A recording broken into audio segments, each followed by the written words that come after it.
I would like to stop treating the East Side like Puerto Rico. Why do we need to have a mayor? We're watching the Pueblo Chieftain debate at the Pueblo Community College, and I like Steve Henson. Steve Henson is probably one of the few decent things about the Pueblo Chieftain. So I like Steve Henson. I think he did a great job. Now, let's talk about their opening remarks. Mark Aliff, first he thanked everybody, the perfunctory thank you to everybody. He explained that he was a fourth-generation native son of Pueblo. He graduated from Central High School. He went to the Army for 3 years as a medic. He worked in the auto industry for 28 years. He worked up from sales to general manager. He worked with multi-million-dollar budgets. $12 million, he says, that the city has grown, has gotten more revenue, $12 million per year since 2013. So he's like, we're already making more money, so why don't we just use that money instead of raising taxes? I would like to stop treating the East Side like Puerto Rico, and I would like to make sure that we're addressing that situation. Mark Aliff said that a long tradition of Pueblo City is asking to raise taxes. So they need services, so let's just raise some taxes. So he's talking about tightening budgets, so he's worked with multi-million-dollar budgets.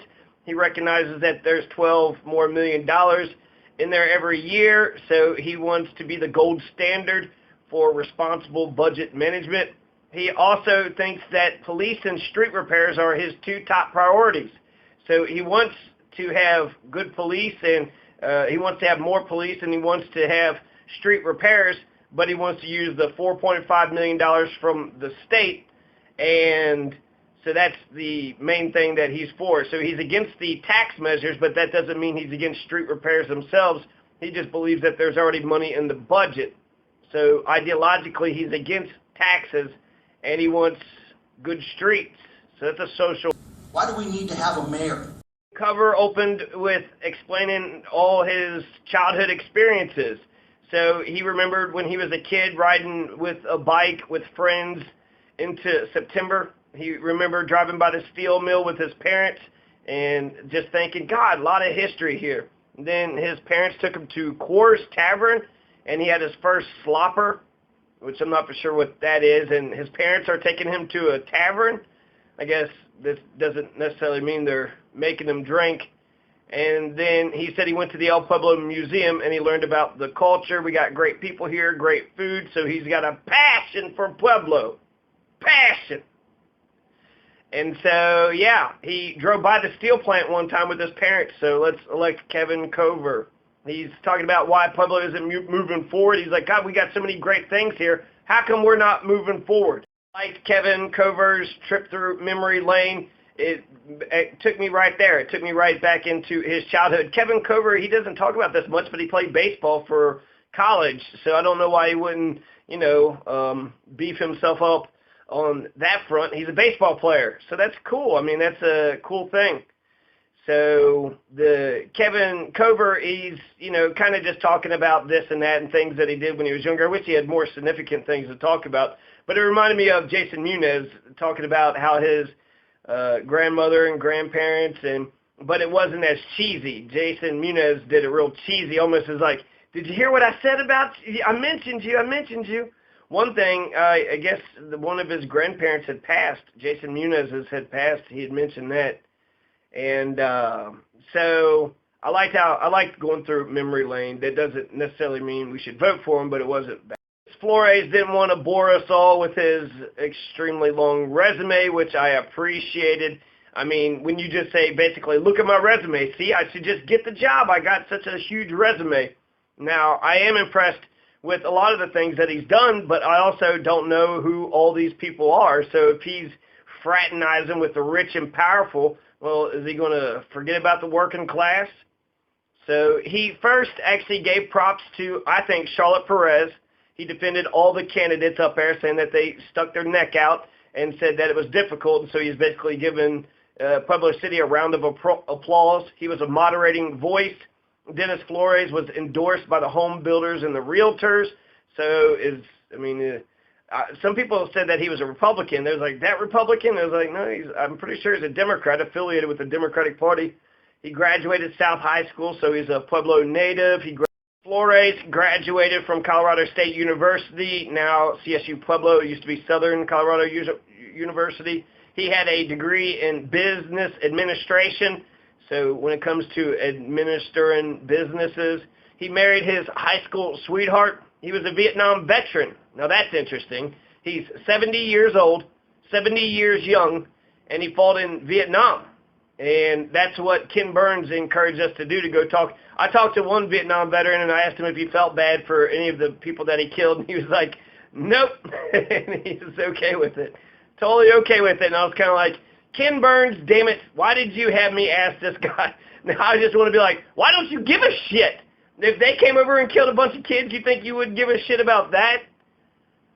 But I don't know how his Vietnam veteran experience is. That was a whole nother Vietnam vet, so I'm not for sure what Dennis learned from Vietnam. He talked about how he has been on 12 different boards and commissions in 93 and 98 and 96. He was on the school board. He was the president of the school board for, it said in 96, so I guess he became school board, and then he didn't win 2 years, and then he got back in there in 98, so he would have actually carried over into Joyce Bales. He might have actually hired Joyce Bales, which is a shitty decision. Now, the 93, him being on the school board in 93, he got elected in 93 with Judy Weaver, and that's the same year that Henry Roman was appointed as the new superintendent. The reason why that's significant is because Leonard T. Burns was the superintendent for 2 years, and like Constance Jones, he got bought out for $200,000. So instead of doing his 3-year contract, he did 2 years, and then they bought him out when Dennis Flores got in there. So why did Dennis Flores fire Leonard T. Burns? You had Edmund Vallejo. He was superintendent from 86 to 91. Dennis Flores, Judy Weaver get elected, and Leonard T. Burns had only done 2 of his 3-year term, completed only 2 years of his 3-year term, and then they bought out his contract for $200,000. So they went ahead and bought out this contract, which is incredible. Superintendent signs these 3-year contracts, and we keep buying them out. Why do we do that? Just do a 1-year fucking contract. 3 years, that's a 3-year term. I mean, by giving them a 3-year contract, you'll have to pay them $200,000 or so in order to break the damn thing. So for $200,000, Leonard T. Burns walked away with $200,000 of Pueblo City money because, you know, of a contract, because he was smart when he crafted his contract. And for nothing, though, right? For $200,000 for nothing. So here's $200,000, Leonard T. Burns. Now get the hell out of here. Dennis Flores has actually been a city councilman for a little over a year, for 14 months. He was also appointed on the Board of Governors for the Colorado State University system by Hickenlooper, by the current governor. So Governor Hickenlooper had appointed him in 2011, and this will be the second. The end of his second term will be next year, so he won't be on it, but that's, you know. So he's been a city councilman, he's been a school board member, and he was like, you know, and I'm happy to be here. So that's an introduction by Dennis Flores. Aisha Hiron. Aisha Hiron. It's spelled with a J. It looks like Giron, but Aisha Hiron. Now, Aisha Hiron was born and raised here in Pueblo. She's the wife of a Marine. She graduated from Centennial High School. She worked as a manager in the Target Distribution Center. She owns American Pride Growers, which is a medical and retail marijuana store. Aisha Hiron, she said she wants to protect the cannabis industry. That's one important reason why she jumped in. She wants to bring in jobs, and that brings in tax revenue. She cares about public safety and jobs, and bringing in not creating new jobs, but bringing in new jobs from the big corporations. She says we need to stop with the 80s mentality. She keeps on shitting on the 80s, which is okay with me. The 80s sucked. But she's saying we've had the 80s mentality for the last, 4 decades. And so that was her opening remarks. Joe Latino, he was raised in Pueblo, Colorado. He's a member of the Pillars of Unity, which was formed 2 years ago, so that's his circle. He was educated at the Riverside Elementary, Hinsdale, Lady of Mount Carmel, Pueblo Catholic High School. So that explains some things. Pueblo Catholic High School, that's where he graduated. College of Santa Fe, got his bachelor's and master's degree in this and that. He has worked for 30 years in education as a school administrator, athletic coach. He was involved in the community. He was the general manager of the Damon Brothers Sports Complex. I think that's what he said, some sports complex. So he was the general manager. He helped out with their financial issues. And then he also mentioned the Roselawn Cemetery of Concerned Citizens. Some group helped to keep the Roselawn Cemetery open through House Bill 1068, which give the Roselawn Cemetery historic designation, which saved it. So since it was a National Historical Site, now the Roselawn Cemetery is going to stay open. So that's Joe Latino. Jason Muniz, he didn't say much, but he talked about he has a wife, Jessica's son, Gabriel. He's a Central Wildcat. He loves green chilies. Long-term trip through memory lane. The one thing that I remembered, one of his grandparents or uncle or cousin or somebody taught him basketball. And then he said that they were his personal role models. So that was Jason Muniz's opening remarks. Charlotte Perez, she was born and raised in Pueblo. She pointed out that she's part of the last bloodlines of Geronimo, and then that she also has some roots with Pancho Villa. So she kind of has some deep Native American roots, and then also some conquistador roots. Deep, both, for the Spanish culture and for the Native Americans. She's also related to a lot of folks in Pueblo. She's been fighting in Pueblo for the past 15 years. Her main issues are heroin, suicide, and the gang violence. She's also into animal rights and police accountability, waste to energy technology, Contra Crafton. She's also said that she was going to bring some of her New York ideas and to help make, revive Pueblo. She's got a group, Revive Pueblo. So she works with the police department. She has good energy. She has fresh ideas. And she did a real good job at the debate. So that was her opening statement. So on PEDCO, this is their opinions on PEDCO. Mark Aliff, he said that he would not be in favor of a grocery store using PEDCO funds for a grocery store without voter approval. And so if it doesn't approve of PEDCO's realm of operation, you need voter approval. So he doesn't want to spend any money out of PEDCO. I really like Michael Stapleton's answer because he said he was against corporatism, which I'm not for sure if Mark Aliff has a principle, against corporatism. He's against social spending for poor people, but what about socialism for the rich? What about municipal? Cover said that the grocery store is also outside of what PEDCO should be doing. Job recruitment should only be for the long term, so he don't give a flying fuck if there's a grocery store on the east side, Dennis Flores.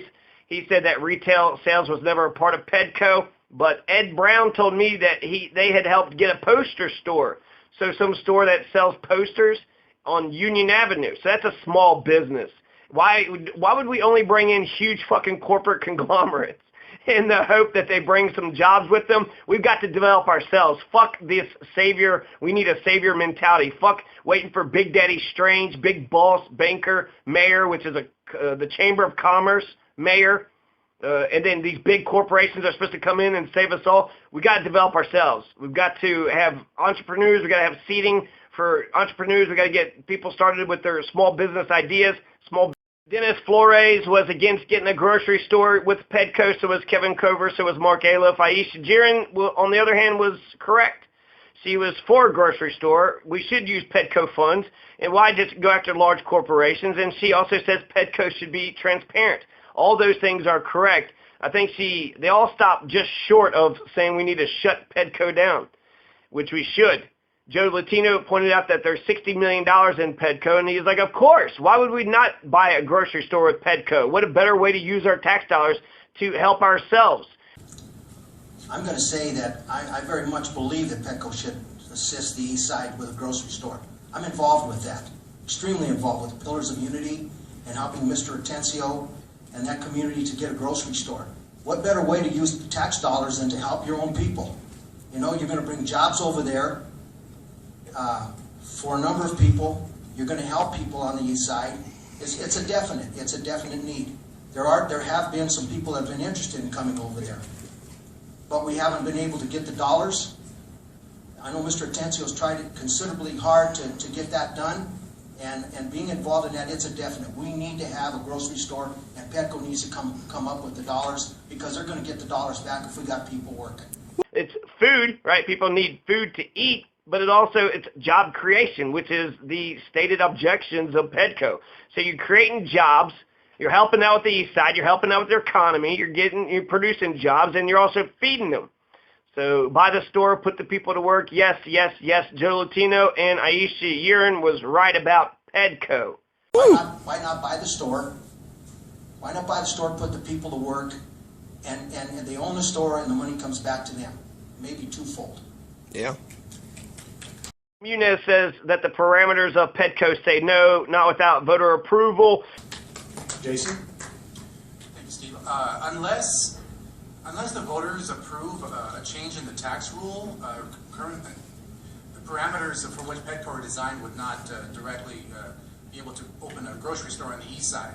And then he suggested, let's just do a co-op instead, get some private business, right? Let's just hope some private business goes into fucking gangster land and, elevates and starts their own grocery store. Yeah, they're going to get robbed. That's why all the other grocery stores have shut down because, poverty and robbing, all the bullshit.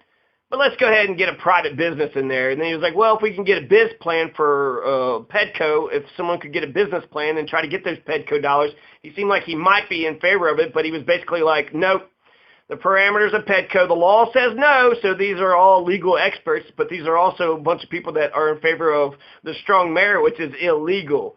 So, oh yeah, you know all about PEDCO, huh? Jason Muniz went to Parkville Elementary, and his grandpa lives in the east side. So you would think that he would want his grandfather to have a... Towards an east side grocery store. I grew up on the east side. I went to Parkville Elementary. My grandfather still lives on East 6th Street. I know that there's a need, but it's not just the east side. The west side and other areas of town also need grocery services. I would first like to look at the opportunity for a co-op. That way we can start small in one neighborhood and stretch out into other neighborhoods, and we get the community involved. Charlotte Perez, she agreed with Jason Muniz, and she essentially wanted to conduct business without PEDCO. So she liked to go around PEDCO, but I think they're leaving PEDCO, they're giving PEDCO free reign. They're letting PEDCO do as the hell as they want to do. And this is when Charlotte Perez had her infamous line, we need to stop treating the east side like Puerto Rico. Charlotte? I agree with Jason. I think that's a great idea. I haven't been hearing too many good things about PEDCO lately, so I would like to be able to conduct business without them, and that's a great idea, Jason. I would like to stop treating the east side like Puerto Rico.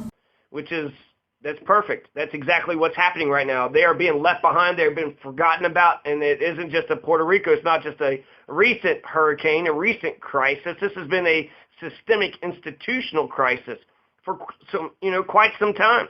And I would like to make sure that we're addressing that situation just because this is 2017, there's many options, and I don't understand why we don't just get the professionals in every area together to come up with all these solutions.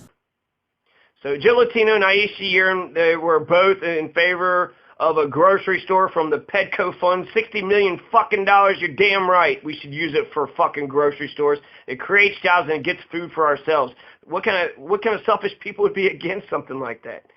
Why do we need to have a mayor? Like I'm this huge expert when it comes to PEDCO because there's actually a lot of the details I don't know much about. But if PEDCO is a job creator, a fund to help with job recruitment, and that's the point of PEDCO, to bring in jobs, and it's this buku money, so half-cent taxes being used for job recruitment, and all they're doing is bringing in large corporations, fuck PEDCO. PEDCO should be shut down. There's no reason to have PEDCO. That's not the way that I mean, for long-term sustainability, we need to develop ourselves in local communities. You thinking these big corporate conglomerates are going to save us is what fucked over Fred Weisbrod, city manager of Pueblo City 50 years ago. He gave the Sperry Corporation $8 million, and then the Sperry Corporation pocketed $6 million, sold the company 2 years later. So that's what we're still doing. Why do we need to have a mayor? $8 million. Fred Weisbrod fucked up. $8 million. $8 million. You could have given 8 Puebloans $8 million apiece, and that would have made them a millionaire, and that would have done more for the economy than bringing in Sperry Corporation. We need to stop with the Sperry Corporations. Fuck the Sperry Corporations. With their business plan, they're basically fucking over the city. Oh, they're going to give us a big old fucking fat check because they think we're so great and so grand. And then essentially we're just taking their big fat fucking paycheck and then putting it into our pockets or into our bottom line. And so that's not fair. I would like to stop treating the East Side like Puerto Rico, and I would like to make sure that we're addressing that situation. That much good information coming from the retirees. They asked about the retirees, but actually first, Dennis Flores actually kind of went off to the side, and he was saying that Pueblo City needs tax reform. We have leakage with online sales, so that means they're not paying their taxes when it comes to online sales. He thinks that there's some businesses, big businesses, that aren't reporting their sales correctly, like purchases outside the city. Dennis Flores wants to do a tax policy statement through an institute, and he wants to structure the retail sales tax.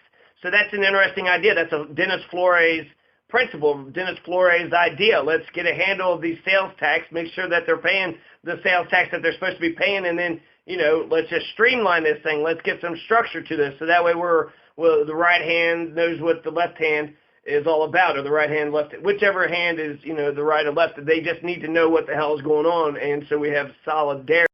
Perez said that the Pueblo City needs to stop treating the East Side like Puerto Rico. She got a big stir. It got a big stir in the gallery. The Trump supporter right next to me she shouldn't have said that. She shouldn't have said that. Well, no, because of the way all you assholes are acting, she absolutely should have said it, and I'm glad that she did. So that was a very good line by Charlotte Perez. Now, on the retirees, okay, I didn't get much from it. Essentially, Kevin said the great destination, build from within. We need education, police safety. Dennis Flores says that Pueblo City is already the top 8 for the ideal city for retirees. We're the top 8? I thought that there was all the crime, the prostitutes, and this and that. I thought it was the worst city in the world. Isn't that what the author of Question 300 is trying to make you think? So if it's the worst city in the world, why is it the top 8 for the ideal city for retirees? The top 8. Aisha, you're in. Charlotte Perez said essentially we need to take care of our problems here. So they weren't so much worried about bringing in new people or new retirees. They're saying that the way that we bring in new retirees or anybody that wants to live here is we fix our fucking problems. Once our problems are fixed, then the retirees can come in. Jason Muniz was actually encouraging, not of retirees, but he's like, we need some millennials and Generation Xers, more younger and a vibrant,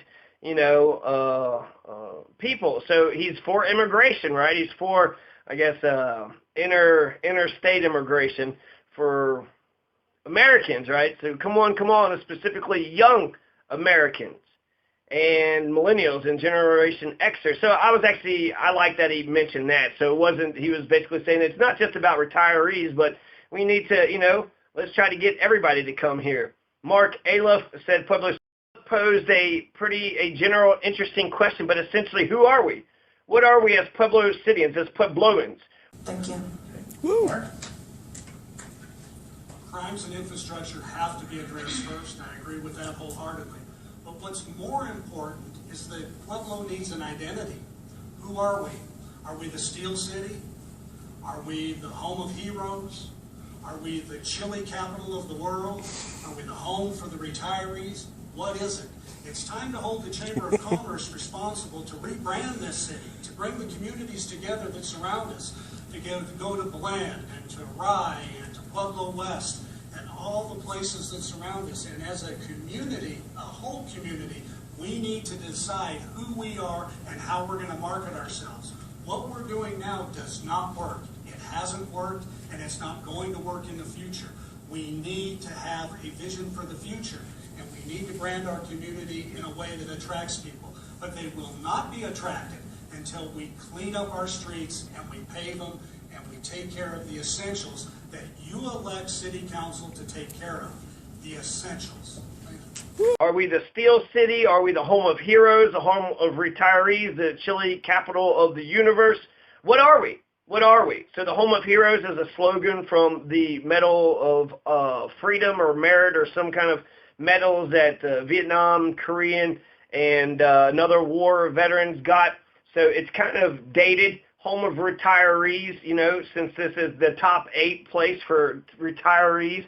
Steel City, we used to have a huge booming steel plant that employed everybody. Now the steel plant it's Ezraz, and it's owned by the Russians. It's owned by a Russian corporation. So talk about the whole Russian, you know, collusion thing. And it's not as productive, so it doesn't employ as many people as it used to employ. Chili's is a local thing. It's well, Chili's. Which direction should Pueblo City go? There's 3 ideas that I have just kind of off the top of my head. Solar City. I think we should get into solar power, all that sunlight that comes on us. What about marijuana? The Napa Valley for the marijuana industry. So that way we actually, you know, let's brand ourselves as a marijuana city. And so, you know, use that tax revenues, get the tourist dollars, get people to come here. And we need to get ready. We need to get ready. I can't believe y'all haven't got ready yet. People are coming, and they're going to continue to come. And I think that's a good thing because that's more people when you're Sim City, right? It's the idea was to be able to accommodate everybody, and so essentially make sure everybody gets their needs met. And food, water, clothing, shelter, education, healthcare, and let's raise the standard of living.